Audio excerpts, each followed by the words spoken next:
Some quick thoughts from me on this. Republicans now have a very good shot at some serious border reforms to stop the flow of illegal migrants, which is escalating, as Bill Malugin just reported. By holding up Joe Biden's request for a supplemental foreign aid for Ukraine, Israel, Taiwan, and so forth, the GOP can put America first by defending its own border. Now, undoubtedly, the foreign aid will flow at some point. But let's put America first principles first for a change. Joe Biden's open borders catastrophe has probably let in 8 million illegals in less than 3 years, and even that number may be outdated. The big winners have been drug cartels and sex traffickers, criminals, and left-wing Democrats who seem to have not a care in the world about the terrible consequences for America's values, morals, and safety. Biden's illegal immigration has become almost as unpopular as Biden's failed Bidenomics economy. There's always been this 11 million number out there for many years about illegals who have somehow settled into the U.S., maybe with jobs or families or friendships. But frankly, that number is probably closer to 30 million and maybe even running upwards towards 40 or 50 million. Nobody really knows. Former President Trump had good control over the border in his last 2 years, but Joe Biden's let the horses out of the barn.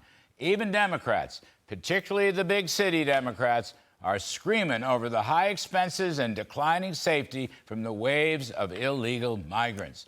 Newt Gingrich, who's going to be here a bit later in the show, makes the point that conditions have gotten so bad that war veterans are being forced out of assisted living homes to make room for Biden's illegal immigrants.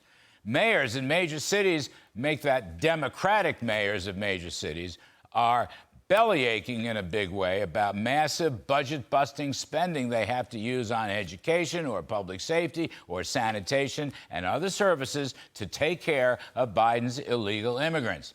And if nothing else, the GOP, especially GOP senators now, have a chance to begin the process of closing the border.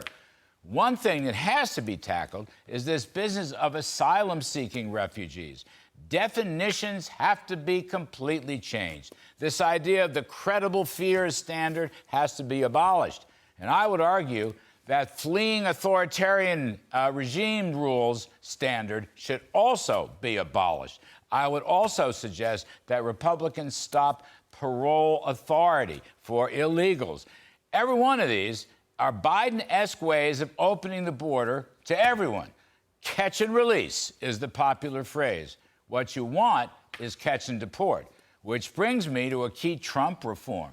While there may be legitimate asylum seeker issues, those folks should wait in another safe country for final U.S. decisions, a safe country like Mexico.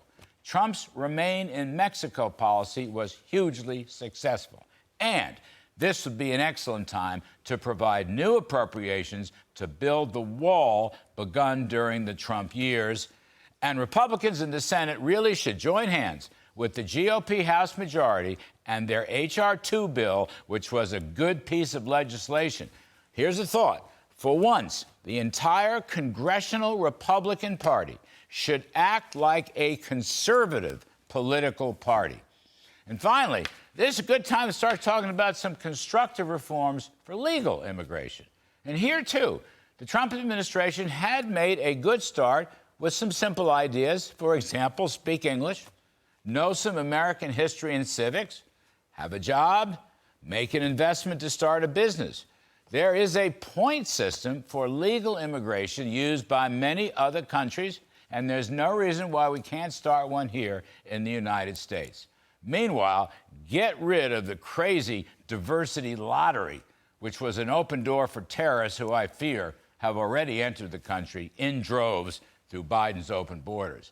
Now, look, not all of this is going to get passed in the next couple of weeks. But, this is a good time for the Republicans to put its best conservative reform foot forward. Right now, be tough.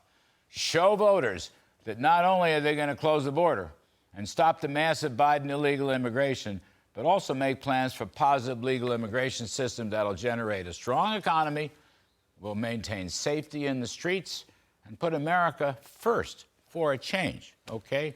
And that's my riff.